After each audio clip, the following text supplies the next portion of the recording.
بینەرانی بەرنامە جوانەکەی ڕەنگاڵە جارێکی تر سڵاوتان لێبێت. ومێ دەکەم حاڵی دڵتان و تەندروستیتان زۆر باش بێت. من ستایش محەممەدی ئەمڕۆ لەگەڵ یەکێتر لە خاتونە هونەرمەندەکانی ئەم شارە کە لە تەمەنی منداڵیەوە ژیانی خۆی تێکەڵاوی ڕەنگەکان و کێشانی وێنەی یەک لە یەک جوانتر و تایبەتر کردووە. چاپێکەوتنێکی ترم بۆ ئامادەکردوون. خاتو شادی محەممەدی ئەمڕۆ میوانداریەمە قبول کردەوە و گفتوگۆیەکی تێروتەسەرم لەگەڵ یا ئەبێت. هەتاکوونێ کۆتایی بەرنامەی ئەمڕۆژ هەر لەگەڵ ئێمە یا بمێنەوە تاوکو بزانم بەرنامەی ئەمڕۆمان چی لە هەک بەیایە.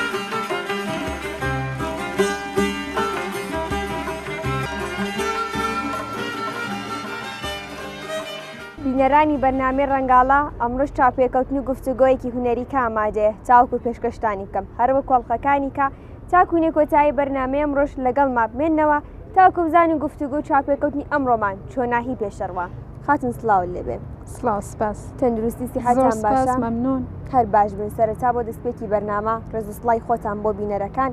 بایۆگرافیکی بچووک لە ژیانی تایبەتیت و ئەو حرفەی کە هەڵە بژاردەوە حالی لەسەری بەردەوامی بۆمان باس بکە. سڵاو ڕێزم هەیە لە خەمەتێ بینەندەگە لە عزیز و محتەرەمی بەرنامەی ڕەنگاڵە. من شادی محەممەدیم خەڵکی سنە و حدود 20 ساڵەکە مەشغوڵە بە وێنەکاریم هەم لە خەمەت باس دەکەم. زۆرنی هونەرمەندەکان کە کاتێ باس لە سەرەتا و دەستپێکی کارە هونەریەکان ئەەکەن زۆرینان لەنگ هەر ئەگەڕێتەوە بۆ سەردەمی مناڵیم ئەو کاتێستم کردو کە هەردەستی ڕسامیم هەیە و علاقە و توانایم بە هونەر هەیە. نبزانم لە تووشە هەمان شت بوو یان نال ئەم شتە لە تەمەنی مناڵی تیاتە دروستنە بۆ دوای ماوەیە کە حەزت کردە حرفێک لە هونەر هەڵبژێریت و لەسەری بەردەوام بی. وەڵام من لە وەختێکەوە کە خۆمم شناسی حدودی 7 ساڵم بوو ئەحساسم کرد کە علاقەم هەست بە نەقاشی بە تەڕاحی دەست و هەر خۆم مەسەڵەن میدادڕەنگی مەهاورد و خەتمە کێشە تا ئەوەی کە وارد مەدرسە بووم و دەرسێ هۆنەر و نەقاشیمان بوو و ئەحساسم کرد کە علاقەم هەست واقعەن لەم زەمینە کارەکەم لە زەمینەی نەقاشی و بیشتر ئەو وەختە میدادڕەنگیم کارەکە سەبکێ میدادڕەنگی. حالیان لە سەردەمی ئێستاە ئەتوانم بڵم کە بە دڵخۆشیە کە زۆرینەی خانمە هونەرمەندەکان کاتێکە لە هەر بوارێکی هونەری بە تایبەت بواری وێنەکێشانە کە زان ئیلاقیان هەیە هەر نایان هێڵنەوە کە بۆ خۆیان بە تەنیا لە ژووری خۆیان خەریک بن گەورەیان کردوێت و هێنیان دەسەر تابلۆ بووم لە شوێنەکان لە پێشانگاکان ئێستا بە نمایشی ئێن ئەمێ بزانم چۆناهی بۆ تۆ ئەم بڕیارەتدا ویستت کە کارەکانت تەنیا بۆ خۆت نەبێت لە ژووری خۆتە هەردانە نیشی خەریکی وێنەکێشان بیت و تەنیا بۆ خۆت چۆن من بڕیارەتدا کارەکانت گەورە بکەیتەوە بیهێنیتە سەر بووم و تابلۆ. من لە مەدرسە خۆب چۆن هونەرم خاص بوو نەقاشیم خاص بوو و کارە مناڵەکانیشم هاوکلاسیەکانم مەسا کێشە بەد ئەو وەختە جەشنوارێک بوو بە ناو جەشنوارە هونەرهە تەجەسۆمی فکرکەم تقریبان خاص بیرم نایێت و من شرکەتم کرد و ڕوتبەی ئەوەڵم هاورد و لەو وەختۆ ئیتر تقریبان بە سوورەتی ڕسمی و پیشرەفتە ئەدامەمدا. ئەمێ بزانم کە کاتێکیتر هێناتە سەر تابلۆ بووم هەر خۆت خەریک بووی خۆت ینی شتەکە خۆداموز بوو یاوەی ئەوەی کە ڕۆشتی بۆ ئاموزش بۆ لە مامۆستایەک لەم ڕێگایە لەگەڵ تا بوو. وەڵام لە هۆنەرستانە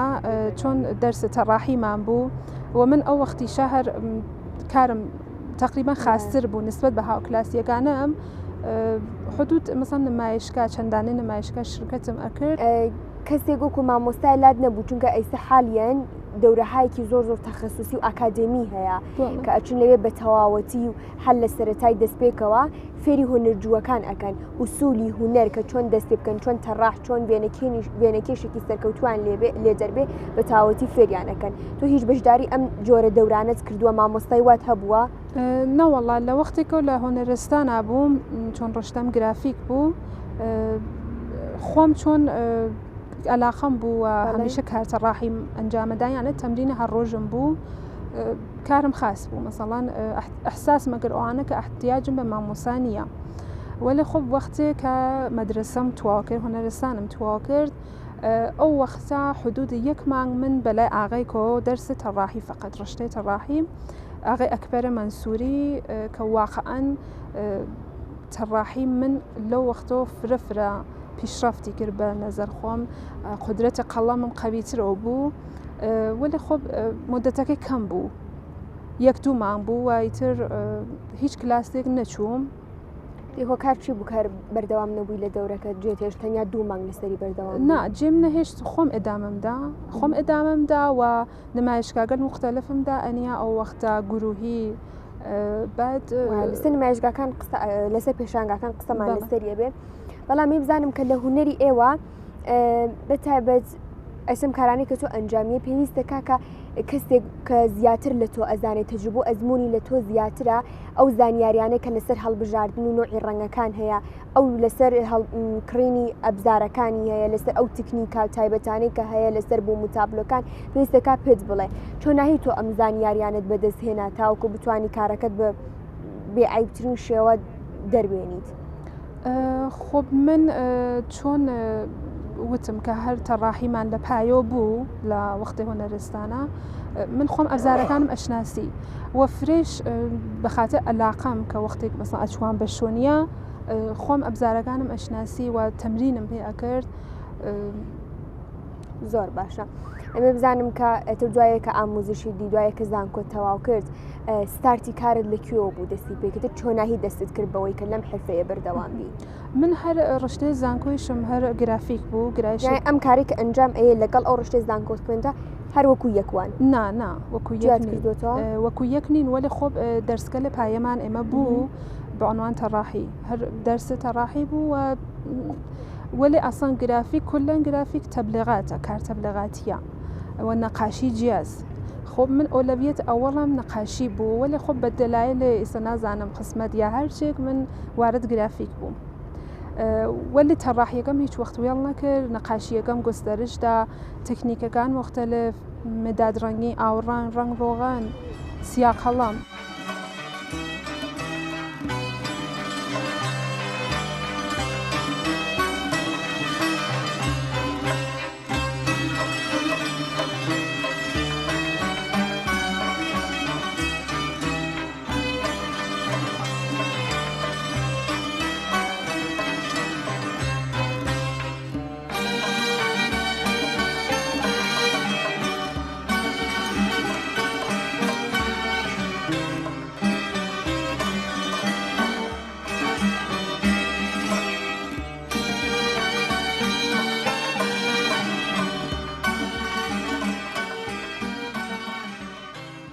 یەکەم جار کێتە دەستت کرد بۆی کە لەسەر تابلو لەسەر بوون وێنەکانت بکێشیتەوە ینی بە چ مەوادی کارت کرد پاستیل بوو ڕنگڕۆغانی بوو سیا قەڵەم بوو هەم تەڕاحی هەم سیا قەڵەم بوو هەم مدادڕەنگی من ئەو وەختە حدود شاید بێژم 14 ساڵم بوو کە ئەوەڵین تابلۆی مەسەڵەن بان بوومم کێشە بە چ مەوادی بە ڕەنگی ڕۆغان بەڕەنگڕۆ باش تۆ وەکو خۆت هەستەکەی کارکردن بە کامیان سەخترا بە هیچ کامی سەخت نییە ئەگەر علاقەت بێ بە هەرکامی و لەو زەمینە تەمرینکەی 100% هەم پیشرفتەکەی هەم موفقەویت ولی سەر کامێکیان جیاوازن هەر کامێکیان جیاواز بەکارهێنانی مەواد هەر کامیان تکنیکی مختلفە ئەبزاری مختلفە و شێوەی مختلفە ئاسان تکنیکەکان کۆلەن کارەکەی مەسان مدادڕەنگی تۆ بە شێوەی کارەکەی ڕنگ ڕۆغان شێوەیەکترە کۆلەن ومانە ئەسان ڕبتیان هەست بە یەکا ولی خۆب شیوایان مختلفە فەرقەکە تۆ لە حاڵی حازرەی سێ لەسەر کامیان زیاتر بەردەوامی کارەکانی زیاتر بە کامیان ئەنجامەیە من ئەیستا بیشتر تەسەلوتم بە کارە بە ئاوڕەنگ هەست بە مدادڕەنگی وە سیا قەڵەم و چۆن سیاح قەڵەم مدە زەمانی کەمتری شاید گەرەک بێ بۆ کار بیشتر لەو زەمینە کارەکەم لە حاڵە حازرە و حدود 1 ساڵیش ئەوەی کە من کۆلەن تەڕاحی و نەقاشی ئەسن کۆلەن دەسم بە هۆنەرەوە نەداگا بە خاطر ئەوەی کە دایکم عمرخوای کرد بەشتی بەرین مەمنونم زۆر سپاس عەزیزەوە خۆش بێ واقعا چۆن لەسەر ڕۆحیەم فرە تەسیری دانیا هۆنەریش جۆرێکە کە ناتانی وەختی حسۆنەوەی وەختی نەتانی لە دەروونەوە کلەن دەرگیر بی ناڕەحەتی و بە مشکڵێکەوە بێ ئەسن ناتانی دەست بۆی بۆ قەڵەم. باشەمە بزانم کە بکو خاتونێکە تۆ لەم حرفەیە بە تاوەتی زانیاریت لەسەری هەیە کە کەسێکی لێزانیت جیاوازی نێوانی سیاقەڵەم ڕنگڕۆغان ئاوڕنگ هەر کامێکی بمان بڵێن لە ڕووی بەکارهێنانی ڕەنگەکان لە ڕووی ئەبزارەکان لە ڕووی تر هەر شتێکە پێداویستی لازمی پێداویستی دەستپێکی کارەکەیە. وەڵا ڕەنگە ڕۆغان کلەن کار بە ڕەنگەلێک تیوپیا ڕۆغانیە و لەسەر بوومە کێشکێ قەڵەموگە لە مەخصوصە بەخۆی هەز ڕۆغانگە لە مەخصوصی هەز وەلی خۆ پایە گشت ئەمانە ڕنگ ڕۆغان مداد ڕەنگی تەڕاحی ئاو ڕنگ کلن تەڕاحی پایەز و تۆ تاوەختی تەڕاحیت قەوینەوێ هیچ کارێک ناتوانین لەسەر بووم ئەنجام بێت بە نەزەر من. باشە لە ڕووی سیاقەڵەمەوە چی؟ سیاقەڵەمیش هەروە ئەویش خۆ ئەلبەتە سیاقەڵەم لەبانە مقەوا بیشتر ئەنجام ئەوێت ئەویش هەر ئەبزارگە لێ مختلفی خۆی هەست تکنیکەل تەخەسوسی خۆی هەست ئەبزارگەلێکی هەستکە کلەن فەرقەکاتە مەسەڵەن ڕەنگ ڕۆغانە یا مداد ڕەنگی کەیتە مشەخەسە مدادگەل ڕەنگی.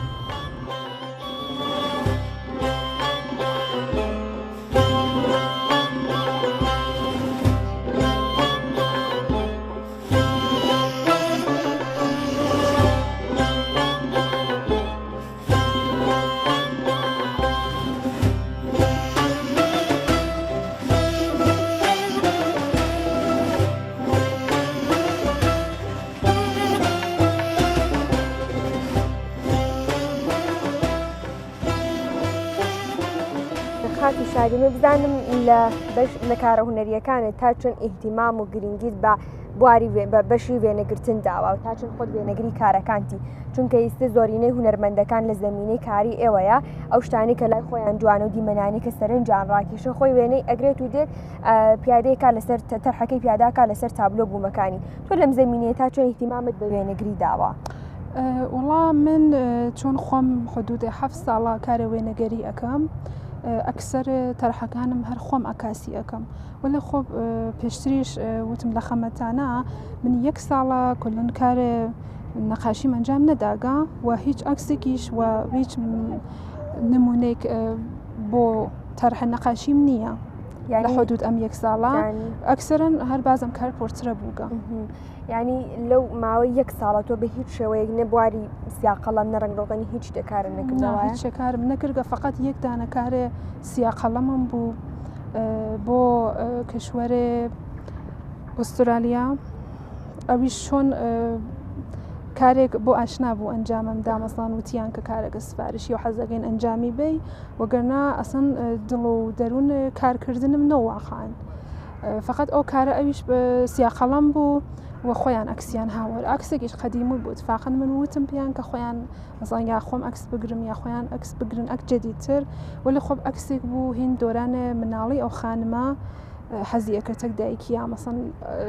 ڕێتە سەر بووم ڕێتە سەر نەقاشی و منیش کارەکەم ئەنجام دابووی فقط ئەوە وەگەرنە ئیتر کارم ئەنجام نەداگەوە لە خۆب چۆن شغڵەکەم وێنەگەریە لە حاڵ حازرا و من بعدەرامەدم لە تەریق وێنەگەریەوە هەست چۆن من نەقاشی تکیا گەورە بووگم و ئەسان بە عنوانە شغڵ و من بعدەرامەد تواشام نەکردگا ئەکسەرەن مەشغوڵ وێنەگەری بووگم ئەکاسی کردن مەزوو لەگەڵ خۆت ئەو پرۆژەیەدان ناوبەرنامەی دانە ناوەکە بتەوەی دوای چەند مانگی تر دیسان دەستێتەوە بەکارە هونەریەکانت ئاینی بە تاوەتی وازت لێ هێناوە یان هەر کاتێکت بۆ داناوە کە دیسان دەستی پێ بکەیتەوە؟ نەوازم نەهاورگە لێوە من هەر ئەم پایزیشە بازم کلاس ئاموزشیەکانم چۆن من چەند ساڵە ئاموزشکە تەدریسی نەقاشیم کرد و چۆن دەرخاست فرست حەز مەسەڵەن من ئەم مدەتە چەند نەفەرێ دەرخاستیان بوو بۆ ئاموزش مەسەڵەن من وتم ناتانم یا ڕۆحیم نییە وتیان حەزەکەین هەر وەختێ خۆت ڕۆحیەت خاست بوو خۆت ئاموزشمان پێ بێ یانە حتا حازر نۆن من ئۆستادگەلێکترم پیان مامۆساگەلێکترم پیان پیشنەهادا حازر نۆن بچن بۆ لای ئەو حەزیان کرد کە مەسەڵ خۆم و حدود شاید بێژم 2 هەفتەتر من کلاسەکانم شروع ئەبێت و ئەسڵەنیش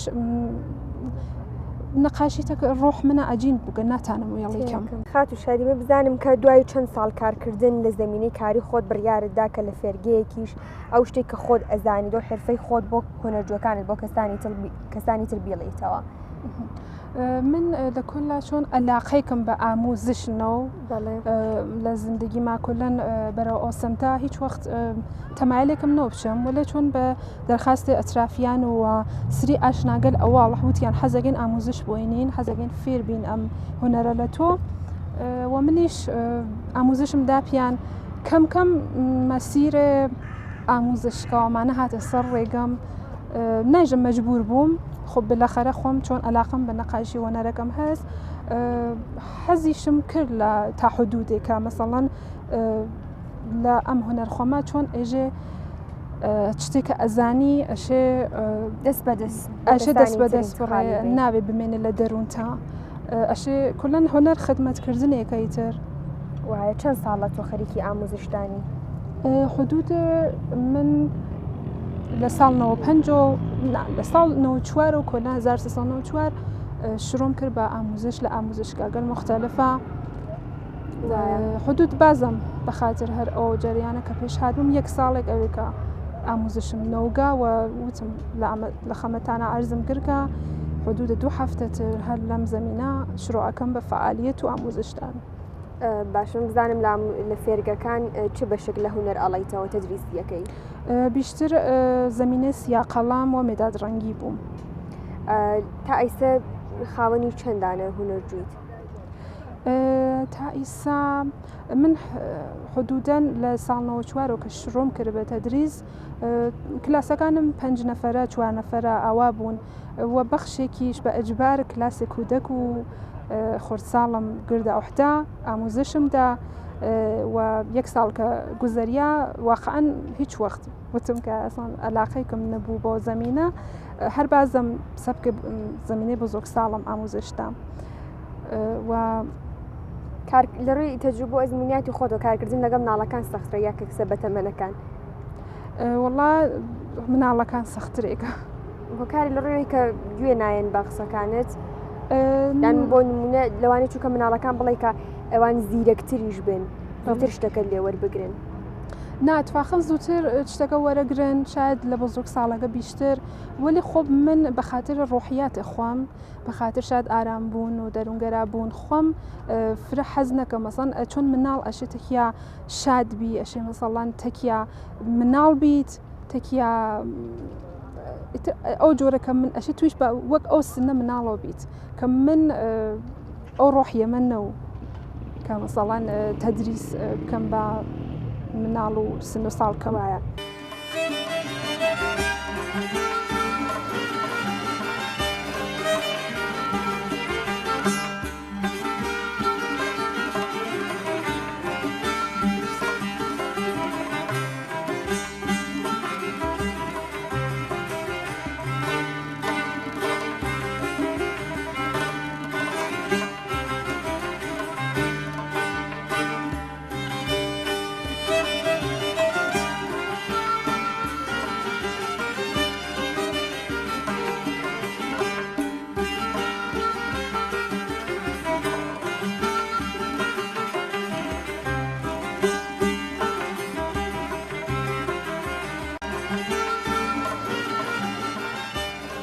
سەبارەت بۆ ئاکادمی کە وتت منەیستا ئەمێ کارەکانی خۆم نوێکاریەت لە کارەکانم دروست بکەن بزانم قرارە لە چه سەبک و ستایل و شێوازێک بە تۆ ئاموزش بدرێت؟ خۆب لە سەتحێ چۆن ئەم ئاکادمیە بە نەزەرم کەسکەلێکە خۆیان بە سەتحی گەیوێتن لە نەقاشیە بەد بۆ ئابدێتە خۆیان مەسەڵەن سەبتناو بکەن و بچن بە شۆن ئاموزشەکەیە چون بە نەزەر خۆم سەتحی فرە هەرفەیە و من خۆم هەر لە زەمینەی ڕەنگەڕۆغەنە لە زەمینەی مێدادڕەنیە حەزەکەم یانێ هۆنەر هەرچێک پێشەچی بازم هەر کەمە یانێ هەرچێک تو فکرکەیت و کارەکەت هەرفەیە بازم کەسگەلێتر هەن ئەسان ڕەوشگەلێتر هەست کە فرە هەرفەیتر ئەکات و کارەکەت مەخسوسن کار خارجیەکان و ناو ئێرانە بە نەزەرم ناو کشوەر ئێرانە من خۆم کار ئەو ئاکادمی مەفرە بە دڵا بە دوای ئەوەی تر کار خارجیەکان یانە ئیتر اصلا بس تحقي قم خم احساسك من اللحظه اگاهی شو کار هیچ کەسێک ترم ئەونا خۆ بحەز هۆنەرمەندەکانتر خوای زەحمەت ئەکێشن لەم زمینە کارەکەن ولی ئەو سەدحە پیشرەفتە ئەو تکنیکە کە چۆن بێژم مەسەڵەن ئەوە مەسەڵەن ڕێئاڵ دەربێت ئەوە مەسەڵەن کۆپی خۆی دەربێت لە بافتە پۆسا لە چهرەکە لە فیگورێ ئەو شخصا بە نەزەرم هێشتا کەسێک لەو سەدحە نییە کە ئەو پیشرەفتە کار بکات. یەکێک لەو کەمێکەوە من کەماڵگەرایشم شاید هەمیشە هەر شتی بێت تەسیری بێت. وایە لە ئێستا زۆر تابلۆیەکی جۆر ئەبینین لە ڕووی کێشانەوەی فەیسبوک و چاوەکانیان شتێکە هەموو کا سەرنجی هەموو کەسێکە کاتی تابلۆیەکی وا ئەبینێت کە ڕاکێشەی ئەوەیە کە بافتی پێستەکەیە نوعی پێستەکەی کە توانێت دەری بێنە چ تکنیکێک بەکاربێنن تاوکو بتوانن ئەو بافتە وەکو خۆدێکی واقعی بە شێوازێکی ڕەئاڵ بە تەواوەتی دەری بێنن. خۆب ئەمە معجزەیەک نییە بێژین معجزە ئتفاقەکە فێکەوە تۆ ئەو کارە مەسەڵەن دقیقاً وەک خۆی مەسەڵەن ئەو نەتەبیعی و ڕێئاڵ دەربێت استفادە لە ئەبزارەکانە وەشێ بزانی چۆن لەو ئەبزارگە لە استفادەکەی ئەبزارگە تەخەسوسی خۆ بخۆی هەست مەسەڵەن سیاخەڵام پاکۆنگەلێ مەخسوسی هەست پاکۆنگەلێ شارژی هەست بە سڵاح پاکۆن چەند نوع پاکۆنی هەست فقط بۆ ئەو پاکۆن منزورم ئەوە نییە کە شتێک پاکۆکە پاکۆن فقط بۆ ئەو پاکۆنە مەخسوسگەلە فقط بۆ ئەو بافتە پۆسەسە کە ڕێئاڵتر دەری بێری و تەبیعیتر. باشە لە دەموچایەکە کاتێ دەست پێکەی بە کێشانەوەی زیاتر کام بەشی پێویستی بە وردەکاری و دقەتێکی زۆر ئەوێت و هەستێکی ئەو بەشە ئەگەر بە نتوانی بە جوواکی دەربێنی ئەستن ئەو کارێک کە خۆت ئەتەی بە هیچ شێوەیەکە نمونەکاری تۆ وا دەرنایێت. وڵات پۆرترا ئەزای سوورەت کل قسمەتەکانی مهمە یانە تۆ ناتانی بژی لەبان لوتۆ کەمتر کارەکەم لەبان چاوە بیشتر کارەکەم کل قسمەتەکانی بۆ ئەوەی کە کارەکە ڕێئاڵتر و سەدحە پیشرەفتەتر دەربێ ئەشێ هەر کامیان بە ئەنازە یەک لەبانیان لەسەری کار بکرێت. وایە وەکو تۆ وەکو خۆت کە کاتێ دەستەکەی بە کێشانەوەی فەیسی سەرەتا لە کام بەشیەوە دەست پێەکەی؟ بە من نییە بە کەسێک بە شخصێکتر نییە ئوسولی ئەوەسەکە لە چاو شرۆ بکەی کلن بە تەڕاحیەکەت ئەوەڵ ئەجزای چاو چۆن چاو لە مرکزێ ئەم فەیسا قەرارەگرێت چۆن سوورەت وەختی تەڕاحی ئەکرگێ بە چەند بەخش تەقسیمە بێت چەند بەخشەکەشی ئەوە نییە کەسێ لە خۆیەوە مەسەڵەن وتوێتی یاد لە خۆیەوە دەریبێرێ ئەشێ ئوسولیە کامەڵەن تبقە ئوسولە تەقسیم بەندیەکانی دقیق وەک یەک نا مەسەڵەن تبقە و ئوسولە ئەنجام بێت چاویش خۆ مرکزێ سوورەتە ئەشێ لە چاو شرۆ بکرگێ بەد برۆگەلی بەد لوتی بەدەمی بەد فەیسەکەی.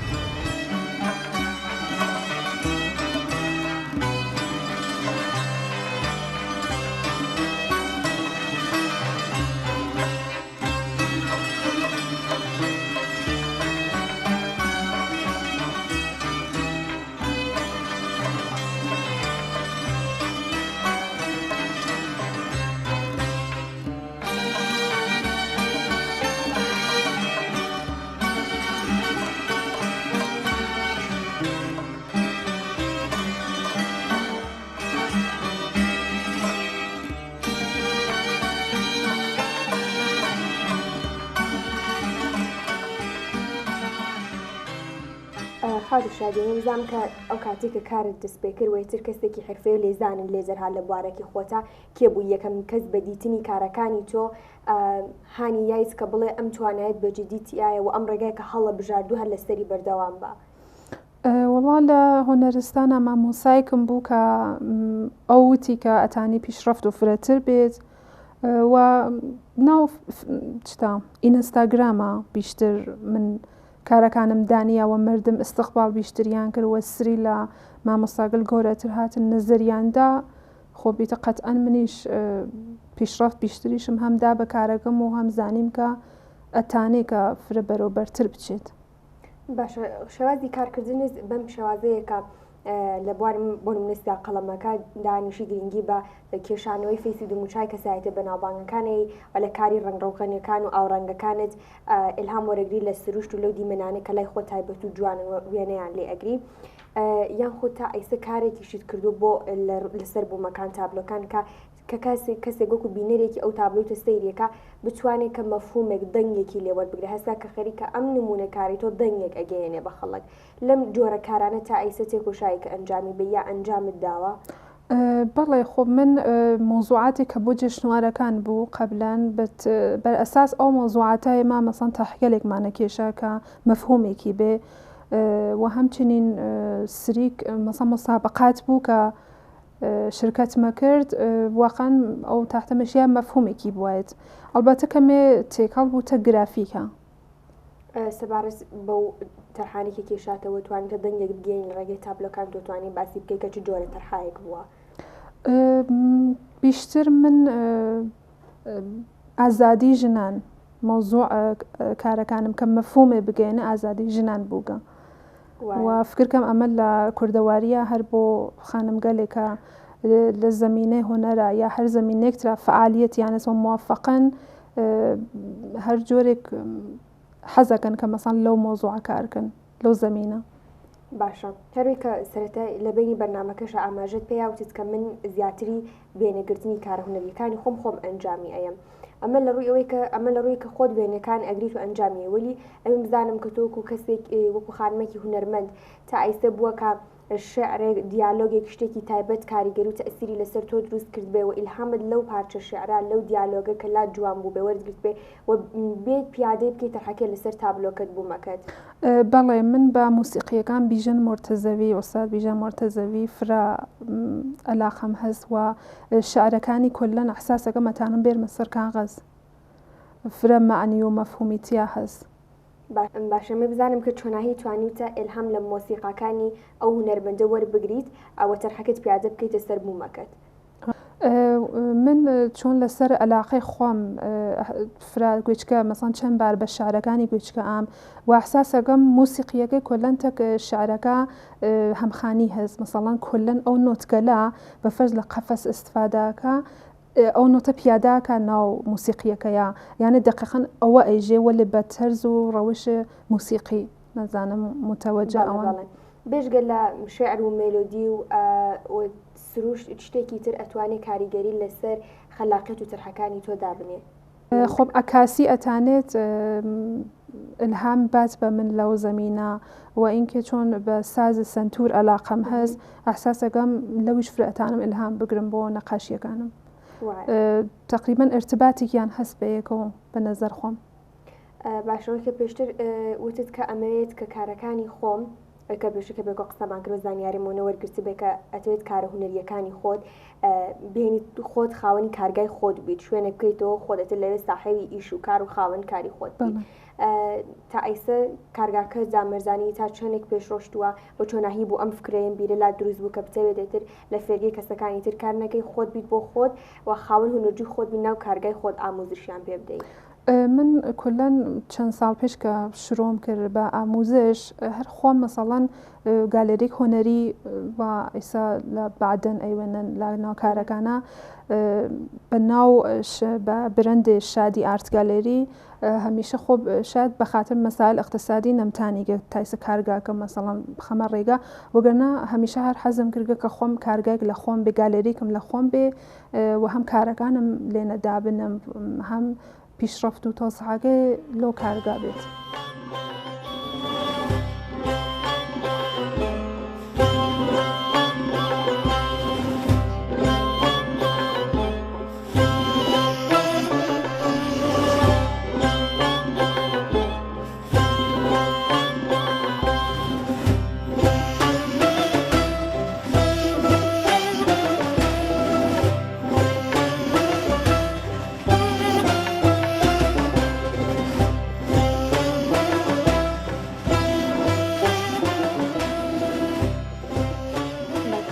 کە ژیانی خۆیان دێ متاوەتی تێکەڵای هونەرەکەن هەموو جار کەوتومە شتێکیان پێ ئەبەخشێت هونەر شتێکی پێ ئەبەخشێ و لەوانەیە هەنێ جار هەنیشتیشی لێ بسێنێتەوە. هونەر توانیوێتی چ شتایەک بە تۆ ببەخشێ و چ شت هایەکیشت لێ بسێنێتەوە. هونەر بە نەزەرم بیشتر بنیان بە خۆتشناسی ئەگەێت هەرچێت لە هونەرە ئاچیتە بەرەوە بیشتر خۆتەشناسی ڕۆحیات خۆت ئەشناسی و هەدەف و ئەوەی کە ڕساڵەت و چەسکە هاتکی دەزانام دنیا بە نەزەرم هوەر ئەتانێت لەو زەمینە فرە کۆمەکە بە خۆدشناسی و چە بسێنێت نەزانم تایسا شتێکی لە من نەسەنگەکە ئەحساسکەم کە شتێکم لە دەستداگە بە خاطر هۆنەر وایە ئەیسە کە ئەگەر خاتونانێک دانیشت بێت و سەیری بەرنامەکەی تۆ بکەن و مەراق و حەزی ئەویان لا دروست بوو بێت کە هەمان حرفە و هەمان پیشەی تۆ هەڵببژێرن تۆکو خۆت کەسێکە لەم جێگایە لۆکو هونەرمەندێکە لەم حرفەی خەی مەشغوڵ بە فعالیەتی ئەتەوێت کە چ تەوسیهایەک بۆ خانمانە بکەی کە ئەیانەت هەمان مەسیر و هەمان ڕێگای تۆ هەڵببژێرن تۆسیەم ئەوەستە کە ئەگەر عەلاقەیان هەست بە ئەم مەسیرە دۆمباڵیکەن ئەلبەتە ئێمە خۆ خانەوادەگە لە سونەتی ئەمە خۆ منتەقەی کوردەواری بەلەخەرە خانەوادەکان سونەتی ترێکن و سریک مەسەڵان من هەر ئەم مدەتە سریک خانم بوون کە بەخاتر مەحدودیت گەلێکە بوویان ئەیانوەت عەلاقەمان هەست وەلی خۆم ناتانین مەسەڵان ئەدامەی بین یا بڕین بەرەو تەرەفی باشە مە بزانم کە تایسە کاریوات ئەنجامدا یا ئەتەوێت وەکو پرۆژێکی نوێی خۆدابنی لە داهاتوو کە لە زمینەی کارێکی خۆتا دوودانە سەبک پێکەوە تێکەڵاو بکەیتونەوە ئاوەرێک لە تەرحەکانت بەدیبێنی بەڵێ خۆ من هەر ئەم کارمە کردگا مەسەڵەن سەبکی ئاوڕەنگ و مێدادڕەنگیم هەمیشە تێکەڵ کردگا و شتێک جەدیدترم ئەلبەتە فرا مەسەڵەن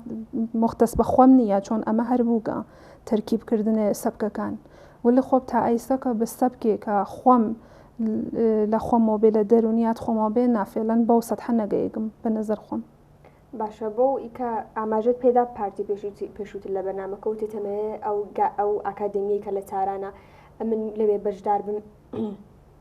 لەسەر کامێک لە سەبکەکان قرارە تۆ بە تەواوەتی ئاموزش ببین و تەرحەکانتەوە ئاوەری بێت سیاقەڵەمەکەتە ڕنگ ڕۆغانەکەتە و شێوازی کارکردنت لەمە بەدواوە و چۆنە بێت بیشتر قرارە لە سەبک زمینەی ڕنگڕۆغەنا من ئابدێت بم ئەگەر زمینە فەراهەم بێ کە حزوری من بچم لێنە ئاموزش ئەوێنم ئەگەر نە هەر لە تاریقی ئاموزش ئافلاین و ئانلاین بابەتە بە جۆرێ ئافلاینە کە پەکیجەکانیان بسێنی وایە تێکم هەستەکەی تا چەند ئەم دەورێم ئاکادمیە ئەتوانێت تەئسیر و کاریگەری لەسەر کارەکانت دابنێ و کارەکانت لە ئەتوانێت تا چەند بەرەو پێش بات و پەرە با بە کارەکانی تۆ خۆ هۆنەر و نەقاشی هەرچە تەمرین و بیشتر بێت خۆت بە سەدحە پیشرەفتە ترەگەی شاید ئەسان من خۆم لە ئەوڵە خۆ ئاموزشم ندی ولی خۆب شاید هەرچ ئەستعداد زاتی یا دەرونیات خۆم مەسەڵەن ئەلاقەم بووگەوە تانیگمە مەسەڵەن ڕسمێ بکێشم و جۆرێک بێکە مەسەڵەن پەزیرۆفتە بێت.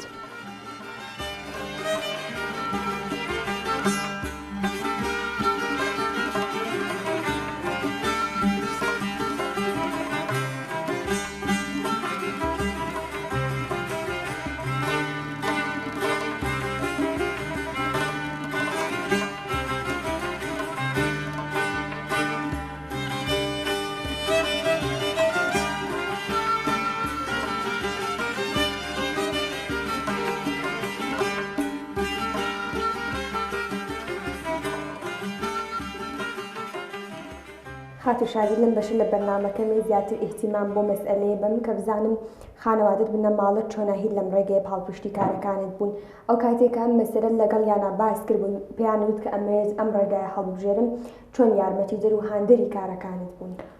من خانەوادەم خۆ لە کۆلا فرە موافق ڕێگە ئەدامەدان ئەم ڕێگەنەوەن کەمێ باوکم حەمایەتمی کرد لەو ئەوەڵگەلەوە هەم لە نەزەرە ماڵیە و هەم لە نەزەرێ ئەوەی کە مەسەڵەن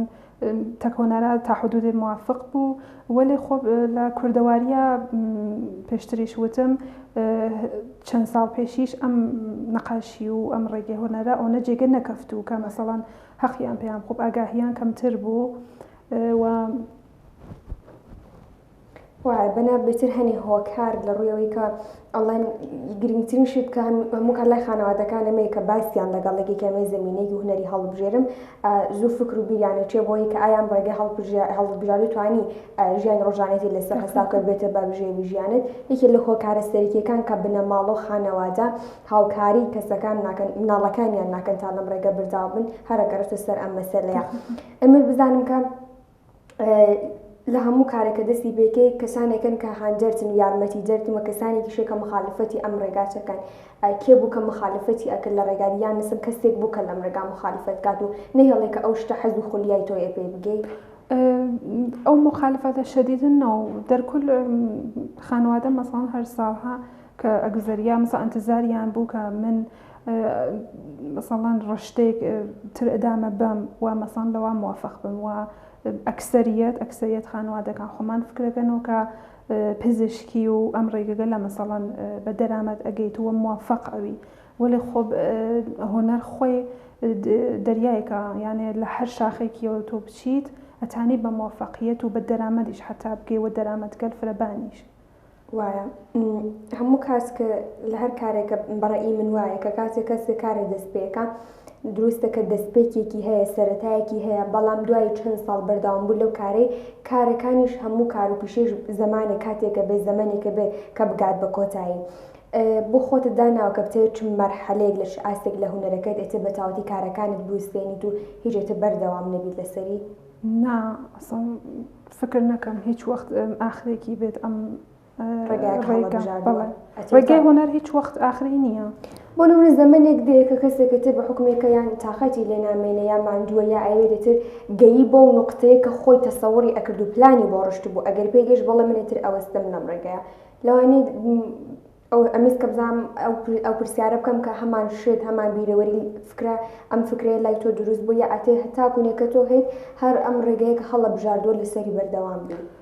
وەڵا ئەم ڕێگە چۆن من هەر تەکیا زندگیم کردگا فکرکەم هەر هەمیشە یانە نەکە فکرکەم هەمیشە ئەدامەی هەست مەگەر خۆب ئەیسە نازانم من شاید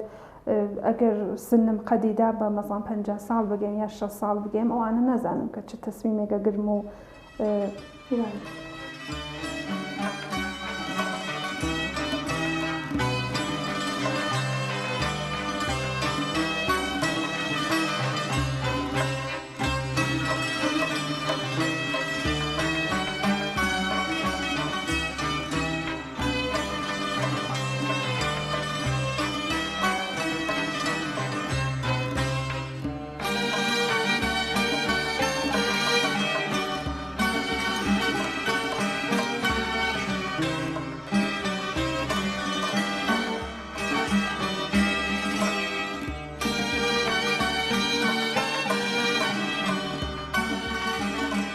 دەمێت بکەم و ڕێی تۆشی لەسەر وەربگرم وەکو خاتوونێکی هونەرمەند کەسە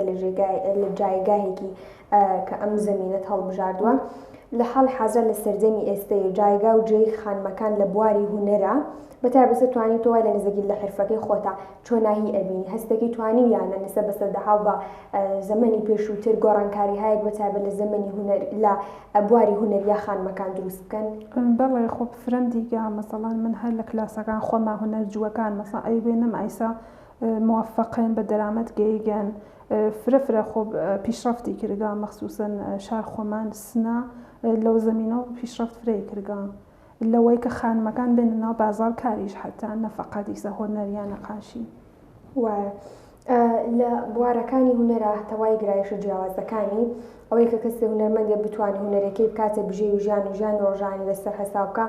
زۆر کەم وە زۆرنی هونەرمەندەکان گلەی لەسەر ئەم بابەتاکە دەڵن بە حکمی و پاڵپشتیانی کە ئەبێ بکردرێنەوە کۆمەلگا لێم ناکرێت ناتوانم ژیانی ڕۆژانی خۆمی لەسەر حساب بکەم تا تۆ تا چەند توانی وتەکە ڕێگە هونەریەکەت بکەیتە بژێوی ژیانت و ژیانی ڕۆژانەتی لەسەر حساب بکەیت من بە نظر خۆم هەر وەختە ئێرادەکە مەتانم بەستگی بە سەدحێک کە هەسۆ سەدح کارەکەتە هەرچێ سەدح و حرفەیتر بێ خۆب دەرامەد و قەتعان بیشترێکە بە نظرم ئینسان ناوێ مەسەڵەن منتەزر ئەوە بێ کە دەوڵەت مەسە حمایەتی کە شاید دەوڵەت هیچ وەختەم حمایەتی نەگەر وەلی خۆت ئەگەر تەمرینە ڕۆژانەت بێ و پیشرفت لە کارەکەتا بێت قەتعان بە دەرامەتگەل ئەگەیت یانە بە دەرامەتێکیش کە حتا بگەی کە مەسەڵەن خانوادێکی پێ بۆیتە ڕێگۆ باشە ئەمە سەبارەت بەم دوو نمونە کارش چەند پرسیارێک و گفتوگۆیەکی بچووکمان لەسەری هەبێت سەبارەت بەمەی کە لە بەردەمی خۆتای بزانم کە وەرگرتنی ئایدیا و ئەم تەرحەکەی لە ڕووی چیەوە وەرزگرتووە و چێنێکیشی خایانوە تاکۆنێت و ئەم نمونە بە کۆتایی بگەێنی؟ بەڵێ والله ئەم تەرحێکە نەخاشی خارجی بوو من خۆم کەمە تەغیراتم داگەیانێ بەم شێوەنەوە ئەم فیگورە هەر بەم شێوە بوو وەێ خۆم ئەم قسمەت گەلیە من کۆلە زمینەکەی لە ئلهامەکە خۆم لە خۆمە و گردگما خەلاقیەتی خۆ بەڵێ لە خەلاقیەتی خۆمە و گردگما وەگەرنە خۆ بەم شێوەنەوە کە تەرحەکە وەکاری ئاوڕەنگە ئەمە قسمەتگەلێکی خۆمەدا ڕەنگیشم قاتی کردگە وە لە بیشتر تەسەلۆتم یعنی غاڵب بە ئاوڕەن غاڵب ترێکە بەڵێ باشە چێنێکی خان چەند کاتژمێری پێشوە تاکو تەواوی بکەیت ئاوڕەن کارێکە کە زوو ئاتە دەسەوە یانێ وە کارەکانتر نییە وەک سەبکەکانتر من ئەم کارمە شاید یەک ڕۆژە دانیشی مەسەڵەن کامەڵ یەک ڕۆژ کامەڵ توا ئەوێت باشەمە هی کێگەڕێتەوە بۆ چەند ساڵە چەند مانگ ئەمە تقریبان 3 ساڵ پێش کارم کردگە بەڵێ باشە نمونەکارەکانی بم شێوازە دایانیانی نەیخێتە ناو قاپوشتەوەکە بمێنێت بۆچە ناوەێ خۆب بنابە دەلایە لێک خۆ ئیسا نمتانیگە یا هەرچێک وەێ خۆب بۆ چەنەکارەکانم ئەخەم باشە سەبارەت بە مەشیان نەگەر ئەویش هەروە ئەویش هەر ئەلهام لە نەخاشی خارجی بووگە بازەمەوش تاغیراتێکم تیاداگە لەو قسمە دانیشتن و ئەو سەکووە کە هەست یانێ شتێکتر بووگە وە لە من تاغیرم داگە بەمە ئەمیش هەر تەکنیکی ئاوڕەنگە و ئەمە چەندێکی کات بوو مەشر ڕۆژ ئەویش هەر یەک ڕۆژی بردگاوە تقریبا ئەویش 2 ساڵ پێش بوو 2 ساڵ پێش باشە هەر سەرکەوتوبی ئەمێز کە کۆتاپرسیارمەوە بەس خات و شادی لێتکە لە بواری خۆتە لەم حرفەیەکە هەڵە بژاردووە چه کاری ڕەسامیت چ وێنەگریەکەت 5 ساڵێتر لە داهات و هەستەگەی شادی گەیشتیدە چه ئاست و چ مەرحەلەیەک توانیوەتی خۆی بگەێنێتە کوێ شادی فعلا بە نظرم فرە جێگەی هەستکە بگەیت بۆ شتەکە خۆی گەرێکە من هێشتا ئاسان نەگەیگەم بۆ شتەکە یانە پیشبینیشم کردگە حتا مەسەڵەن چەند ساڵ پێشیش هێشتا نەگەیگەم بەوە شاید بە خاتر سری مشکلات بووگە کە لەسەر ڕێگەمەوە بووگە نمتانیگە کە زووتر بگەین بۆ شتەکە خۆم گەرەکمە بەڵێ دەست و چاوت خۆش بە مەلووانداریشەکە ئەزیزی بینەرانی عزیز و خۆشەویستی بەرنامەی ڕەنگاڵە هاتینە کۆتایی بەرنامەی ئەمڕۆژ ئومێد دەکەم بەرنامەی ئەمڕۆژمان جێرەزامەندی تاک بەتاکی و عزیز و خۆشەویست بوو بێ هەتا خۆ بەگەیشتنێکی بەرنامەیەکی تر هەمووتان بەخوای گەورە سپێرم ئاگاتان لە خۆتانی باشیەکانتان بێت.